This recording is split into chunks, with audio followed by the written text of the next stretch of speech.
مل کر پڑھے الصلاۃ والسلام علیک یا رسول اللہ وعلی آلک واصحابک یا حبیب اللہ الصلاۃ والسلام علیک یا نبی اللہ وعلی آلک واصحابک یا نور اللہ۔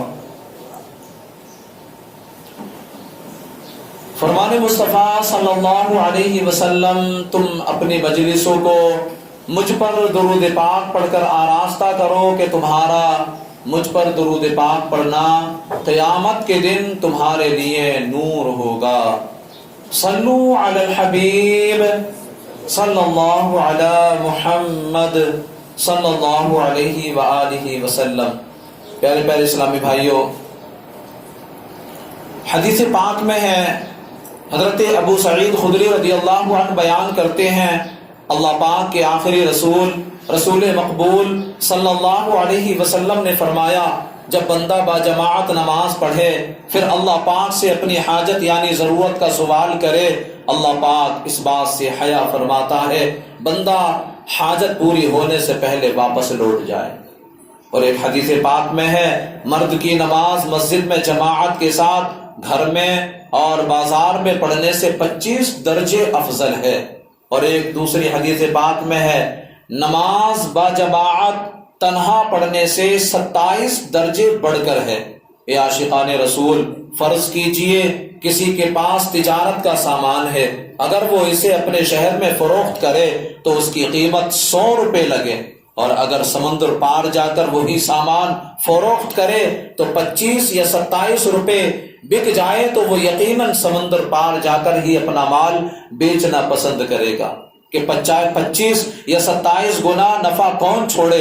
افسوس، دنیا کی دولت بڑھانے کے لیے تو دور دور کا سفر کرنے کے لیے لوگ تیار ہو جاتے ہیں، مگر گھر سے چند قدم چل کر مسجد میں باجماعت نماز پڑھ کر ایک نماز پر 27 نمازوں کا ثواب کمانے میں بعض لوگ سستی کر جاتے ہیں اور گھروں ہی میں نماز ادا کر لیتے ہیں۔ حالانکہ ہمیں آخرت کا جذبہ رکھنا چاہیے، آخرت میں کامیابی کا ہم سب کو ذہن رکھنا چاہیے کہ یقیناً جو دنیا میں آخرت کو کمانے میں کامیاب ہو گیا، جس نے نمازوں کی پابندی کر لی، جس نے رضائے الہی کو اپنا لیا، اللہ کی قسم وہی کامیاب ہے، وہی کامیاب ہے۔ حضور خواجہ غریب نواز نے اپنی زندگی کا ایک بڑا حصہ سفر میں گزارا۔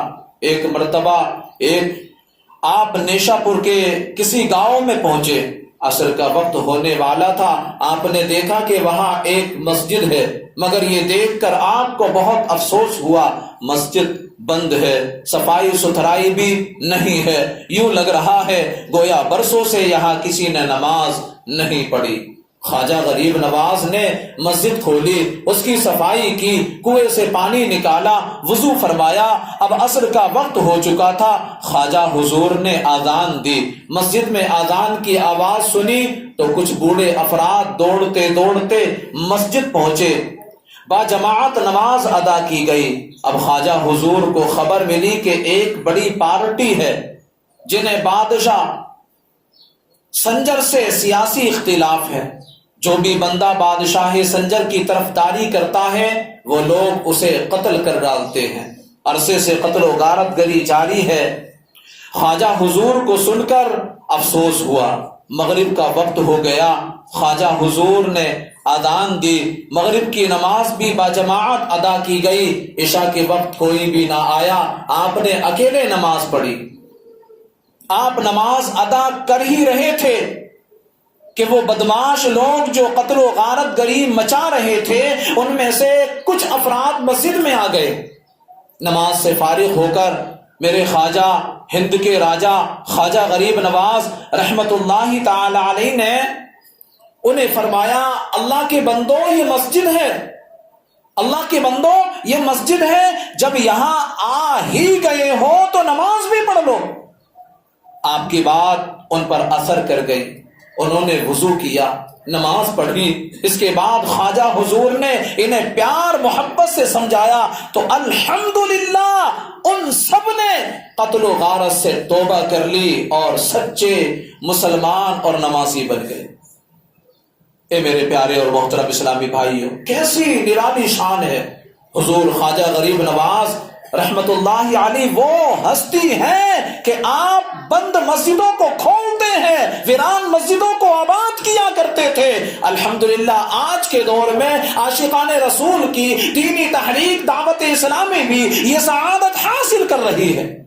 اللہ پاک کے فضل سے عاشقان رسول کے قافلے راہ خدا میں سفر کرتے رہتے ہیں، دور دراز علاقوں میں جانا ہوتا ہے، کئی دفعہ مسجدیں ویران ہوتی ہیں، عاشقان رسول مسجدوں کو آباد کرتے ہیں، ان بزرگان دین کے طریقوں پر چلتے ہیں۔ الحمدللہ یہ عاشقان رسول، آپ کو بتاتا ہوا چلو کہ ایک مرتبہ ایک مدنی قافلہ سنتوں کی تربیت کی غرض سے ایک گاؤں گیا۔ جب قافلے والے اس گاؤں میں پہنچے تو دیکھا کہ مسجد میں تالا لگا ہوا ہے۔ لوگوں سے معلومات کرنے کے بعد جب اس مسجد کو کھولا گیا تو قافلے والے یہ دیکھ کر انتہائی غمگین ہو گئے کہ طویل عرصے سے صفائی نہ ہونے کے سبب مسجد میں ہر طرف گرد و غبار پھیلا ہوا اور دیواروں پر مکڑی کے بڑے بڑے جالے نظر آ رہے ہیں۔ قافلے والوں نے وہاں کے لوگوں سے نہایت افسردہ لہجے میں پوچھا، مسجد کب سے بند ہے؟ تو انہوں نے بتایا عرصہ دراز سے بند ہے، کیونکہ لوگوں نے نماز پڑھنا ہی چھوڑ دیا، امام صاحب بھی چلے گئے، اب لوگوں میں نماز کا جذبہ نہ رہا، لوگ دنیا داری میں مصروف ہیں، نمازیوں کی نہ ہونے کی وجہ سے مسجد کو تالا لگا دیا گیا۔ جبکہ اس علاقے میں اکثر دکانوں پر گانے باجے اور فلمیں دکھانے کا سلسلہ سرعام جاری ہے۔ اللہ پاک ہمیں مسجدیں آباد کرنے کی سعادت نصیب فرمائے، ہم بھی قافلوں میں سفر کی عادت بنا لیں تو انشاءاللہ الکریم نیک لوگوں کے طریقے اپنانے کی سعادت ہم سب کو بھی نصیب ہوگی۔ جی ہاں، یہی وہ طریقہ ہے، یہی وہ کام ہے جو اللہ کی رضا والا کام ہے، جس سے اللہ راضی ہوتا ہے۔ حضور خواجہ غریب نواز نے ساری زندگی نیکیاں کرتے کرتے گزاری۔ اب نیکیاں کرنے والوں کے لیے وعدہ کیا ہے؟ اللہ پاک نے ان نیکیاں کرنے والوں کے لیے کیا وعدہ کیا ہے؟ تو سنو، میرا تمہارا ساری کائنات کا پالنہار حقیقی اللہ رب العالمین ارشاد فرماتا ہے، سَيَجْعَلُ لَهُمُ الرَّحْمَنُ وُدًّا، ان قریب اللہ پاک ان کے لیے محبت پیدا کر دے گا۔ الحمدللہ خواجہ حضور بھی ایسی ہی شان والے ہیں، لوگوں کے دلوں میں آپ کی محبت گویا انڈیل دی گئی ہے۔ وقت کے بڑے بڑے بادشاہ، بڑے بڑے اولیاء، غریب ہو یا امیر، آپ کے در پاک پر حاضریاں دیتے اور فیض پاتے ہیں، اور جو آپ کے در پاک پر آتے ہیں اپنے آپ کو سعادت مند سمجھتے ہیں، اور کیوں نہ سمجھیں۔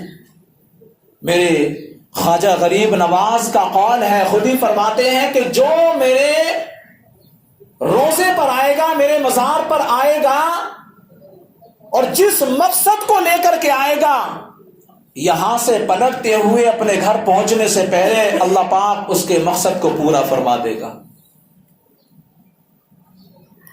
اے میرے پیارے اور محترم اسلامی بھائیوں، شاہ جہاں نے 21 سال ہند کی زمین پر حکومت کی، اور ان 21 سالوں میں 5 مرتبہ حضور خواجہ غریب نواز کے دربار میں حاضر ہوئے اور کئی دن یہاں قیام کیا۔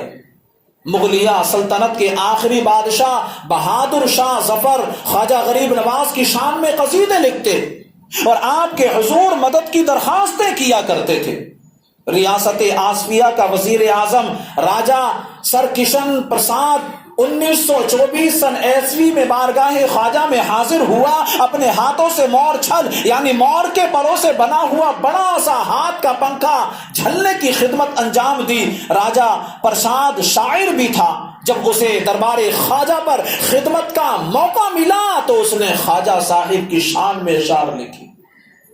اس کے علاوہ شہزادہ دارا شکوہ سلطان غیاث الدین اور شہزادہ شجاع، شہزادہ فروخ اور دیگر کئی شاہان وقت ہند کے سلطان و حکمران اپنے اپنے دور حکومت میں خواجہ غریب نواز رحمت اللہ علیہ کے دربار عالی شان میں حاضری دے کر زبان حال سے یہ اقرار کرتے رہے، ہند کے تخت پر چاہے کوئی بھی بیٹھے لیکن حقیقت میں ہند کے سلطان تو خواجہ غریب نواز ہی ہیں۔